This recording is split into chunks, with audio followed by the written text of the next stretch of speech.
So good day, Kapadjakers! For today, we'll be attending an event organized by the Pasig Cyclist Coalition. So, tulong-tulong din to with some sponsor from St. Gerald's Construction. Ayan. So, ang venue for the gathering will be starting at Park Links. So, ayan. Kita nyo naman. Nag-uumpisa na silang magkumpleto ng mga papadyak paikot ng Pasig. And before they start, they are giving away free lugaw and water para kahit papaano ready ang lahat. At meron ding waiver, pero syempre para yun sa safety ng bawat isa, even the organizer. So yun yung lugaw, ayos na ayos, ang sarap, pangpadagdag energy for a 30-kilometer ride within Pasig City. At yung tropa natin KB92 na nagkasama rin po sa mga nag-i-sponsor at organizer. At kita nyo, ito pa yung dati nating subscriber. Buhay na buhay pa yung pinakauna kong sticker. At nandyan ang Cafe Jackers, ng mga senior citizens and some a little bit younger persons. Nakatambay natin doon sa Arcobia City, doon sa McDonald's. So if you wanna join us, go there as early as 5:30.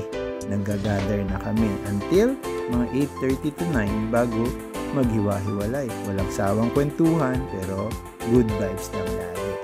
O, diba? Ito pa, ang mga Arcobia boys. Yan o, straight from Batangas, si Sir June Lapid at marami pang iba.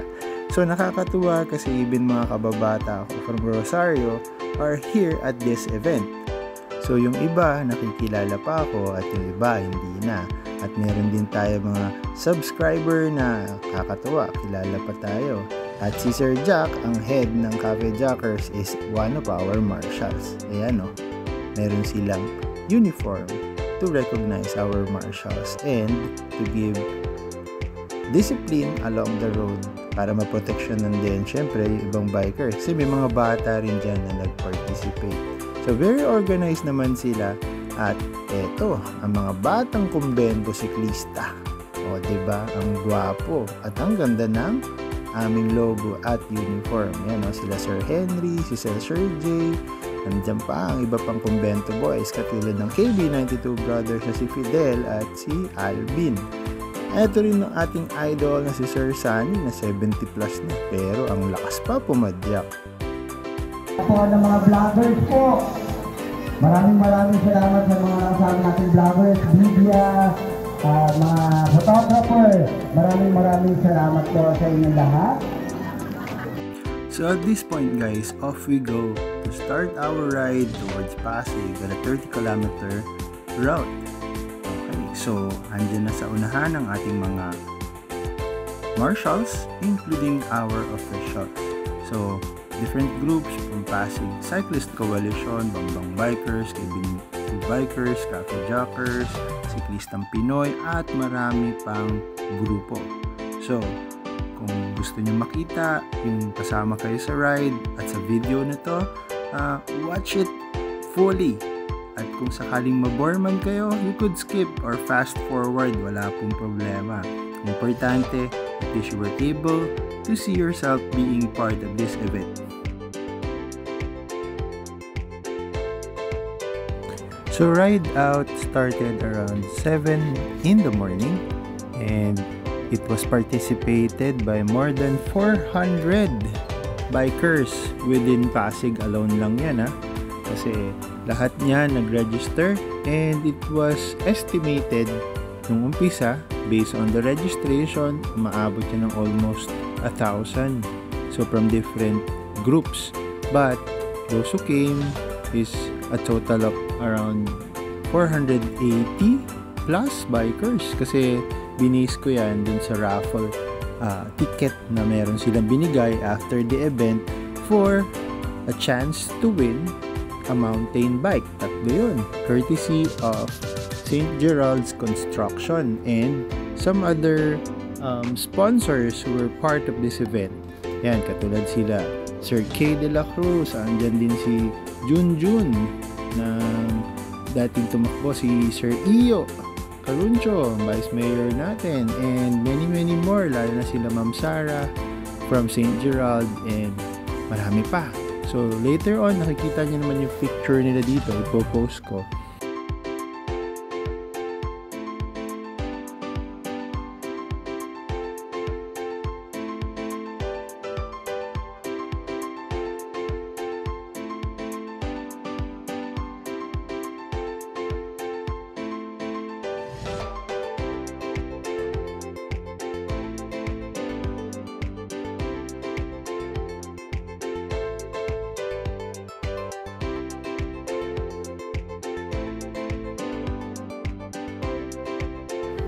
So the first leg of the route will be starting from Park Links, then turn right towards Libis, then make a U-turn do sa stoplight, pabalik ng Ortigas Avenue Extension. Kakaliwa tayo dyan under the flyover.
And then, pag-cross ng Rosario Bridge, kakanan naman tayo ng Dr. Sixto Avenue.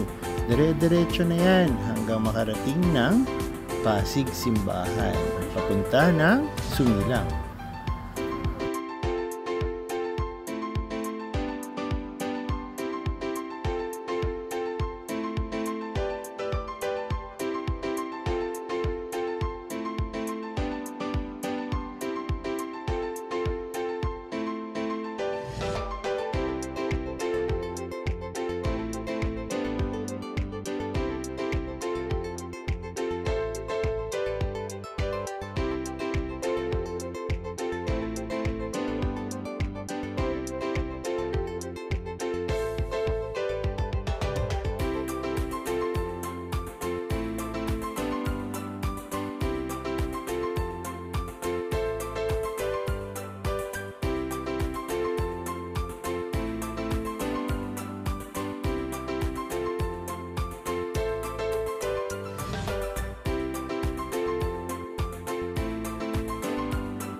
So right now, nandito tayo sa tapat ng Rizal High School and I would like as much as possible na ma-video natin lahat na nag-participate. At and the good thing guys na nag-organize nito, naku po, swerte tayo, kakaunti ang sasakyan. And the TPMO really assisted us as well as the marshal. They kept the road safe. Sinarado nila yung mga dadaanan ng mga bikers natin. Even the other lanes were kept as possible na limit lang ang makakadaang mga sasakyan.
Then right now, we are already here at Sumilang.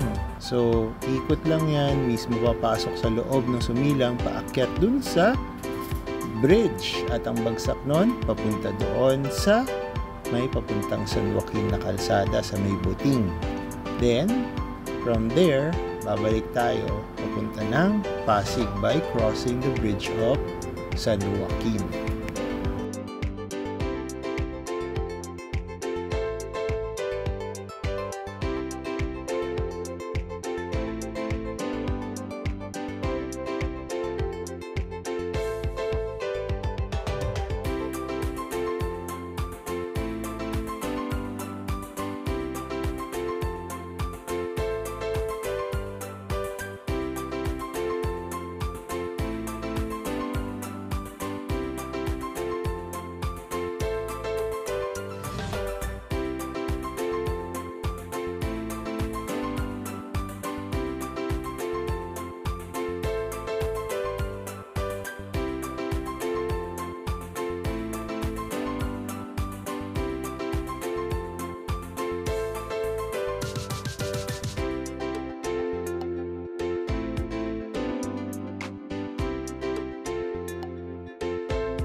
After crossing the Bridge of San Joaquin, babalik ulit ito ng simbahan, padiretso ng Dr. Sixto Avenue, padiretso yan ng Rotonda Pasig. At akyat tayo papuntang Bagong Ilog, then babalik ulit tayo ng C5.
Paglagpas natin ng Bagong Ilog Bridge along C5, pinahold muna yung pinaka-parade dahil may mga grupo ng siklista na naputol yung pinaka-pila. So inintay para mag-gather at dito makikita na talagang napakarami.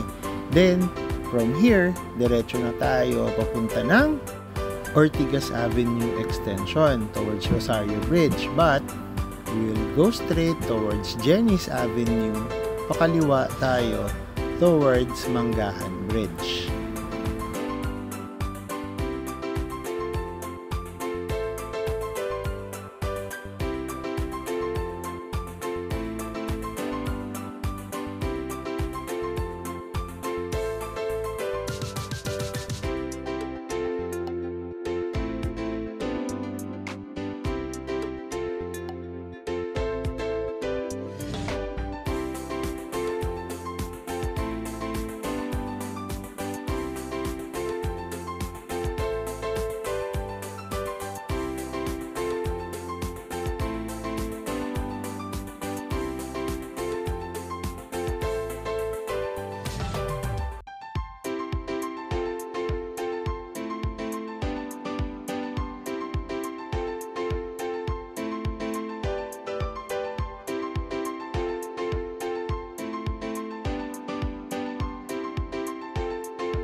From this point, tinry muna nating dumaan papunta sa mga tambayan ng Cafe Jackers kung sino ang nakatambay doon sa may McDonald's Arcovia. At ayan, no? hindi talaga nawawalan at hindi tayo nababakante. Then, balik ulit tayo sa grupo at eto na, kakanan na, papunta na ng Ortigas Avenue. But what I did here, I took a video going up the flyover of Ortigas Avenue para mas maganda yung kuha at kitang-kita mo kung gaano karaming siklista ang nag-participate dito. A view from the top.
So you might be wondering paano ako nakabalik papunta na ng Manggahan Bridge, wherein yung bridge na tinawid ko is going towards Libis.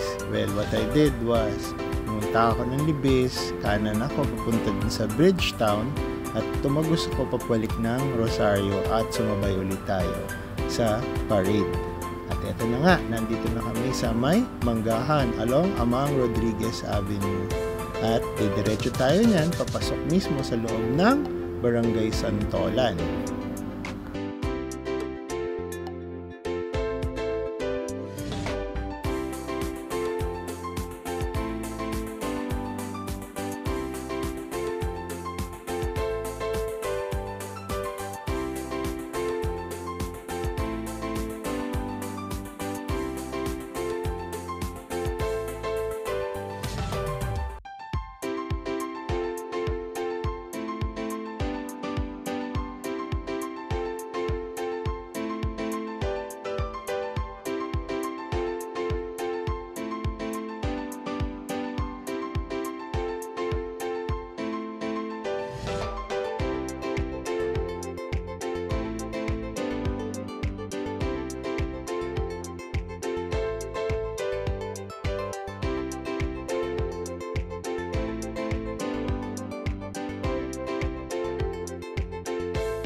Nakita mo naman, para-paraan lang para may magandang video.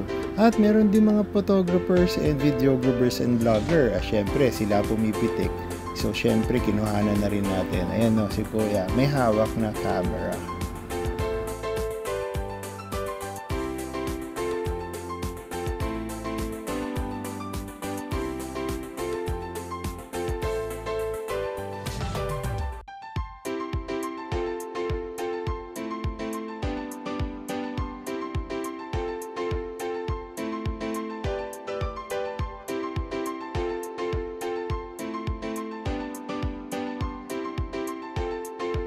So after natin ng Santolan, kakanan tayo palabas ng Marcos Highway, and from Marcos Highway dire-diretso na yan papunta ng Karangalan. So 2 lane yun, medyo masikip yung road, but before getting there, we were able to gather first dito sa may MRT station.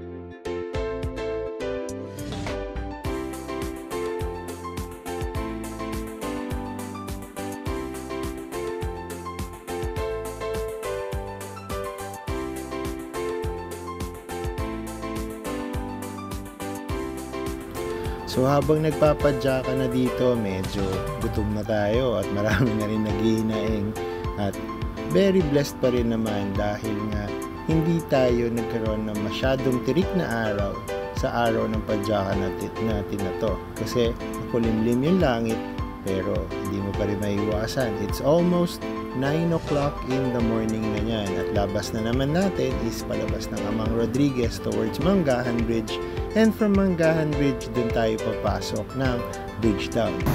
Malapit na Bridgetown! Bilisan mo, Lolang Gala! Kakain na tayo! Bilisan mo, kakain na tayo! Dali, kakain na!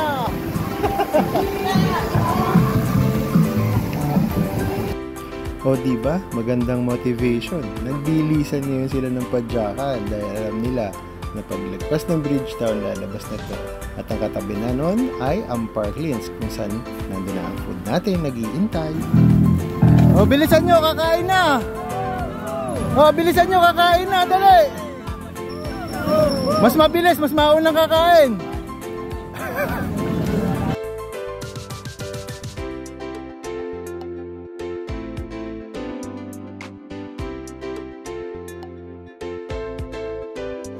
Napakasinik pumadyak dito sa may Bridgetown kasi aside from that Victor statue, dadaan ka rin dito sa bridge na to na para bang dumadaan ka na may kasabay kang dragon sa kaliwat kanan mo.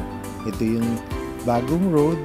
If you're coming from Amang Rodriguez, hindi ka nadadaan ng Ortigas, lalabas ka na diretso ng Libis or going to C5 kung mag-U-turn ka.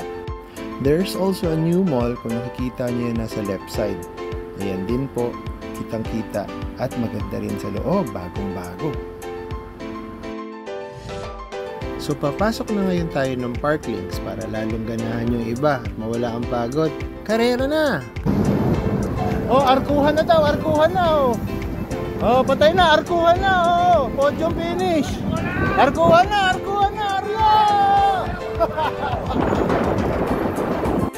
O diba, effective para lalong ganahan yung mga pumapadyak at mawala yung pagod sa 30 kilometers na kanilang ginawang padyakan. And coming from here, nagbibigay na yung mga marshal natin ng raffle ticket and also meal stub para magamit natin while we are waiting for the food and for the organizers to present some winners of the raffle at yung ipaparaffle nilang bike. So, kanya-kanya ng pahinga, meron pang tubig na binibigay sila dito, including yung kanilang food para sa bawat siklista na nag-participate. And unluckily, hindi tayo tumama sa ating raffle. But these are the good times na kasama natin ang bawat siklista at napakaraming nakarehistro. At alam nyo ba, dito sa Pasig, napakaraming nakarehistrong siklista at alam yan ng mismong government kasi there was one site na kung saan pwede mo irehistro kung ikaw ay isang bike to work person or just some leisure or an owner of a bike. O diba? Ganun ang Pasig, panalo.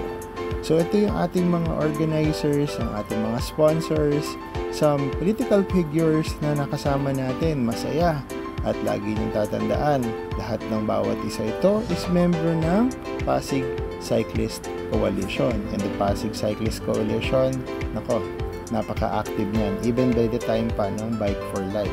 So ito na yung mga photos na nakuha natin while we are covering the whole event. Ayan, kahit pa paano pinawisan tayo kasi nga mauuna sila, mauuna ka, mauuna ako, minsan papahuli, tapos hataw na naman. O diba, mas magandang exercise kasama ang buong tropa at masaya rin na kahit pa paano magbigay ng health na mapasabi nating campaign para lalo tayong maging maayos sa ating pangangatawan, physically, mentally, and spiritually. We are so thankful pala sa mga sponsors, organizers of this event. I-include ko na lang siya sa caption when I post this video on YouTube and also on Facebook. Remember, the Pasig Cyclist Coalition are part the Conventitos, the Cafe Jackers, the Pasig City Seniors, Padyakeros Biker Teams, Tukod Pahinga, Guerrilla Este, Kabudol Bike Squad, USBC, iba Fat Bikers ng Pasig and Pasig Padyakeros, Tam Bikers, also yung Magkapanga and also Spurs, Padyakekok, and marami pang iba. Kayo na bahala dyan. Pinost ko na lahat ng naging members ng Pasig Cyclist Coalition logo na available din sa kanilang site. So if you want to be part of this Pasig Cyclist Coalition, just approach our head.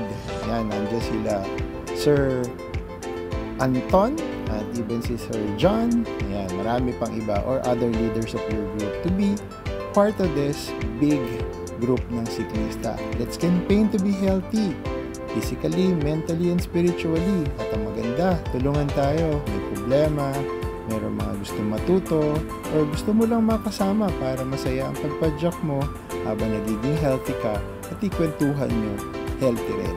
Walang bad vibes, good vibes lang lahat. Masaya tayo pag magkasama.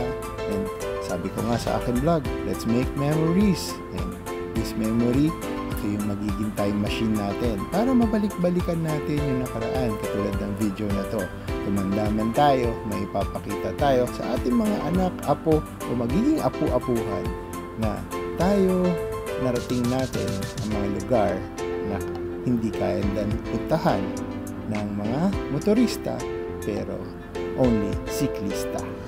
Woohoo!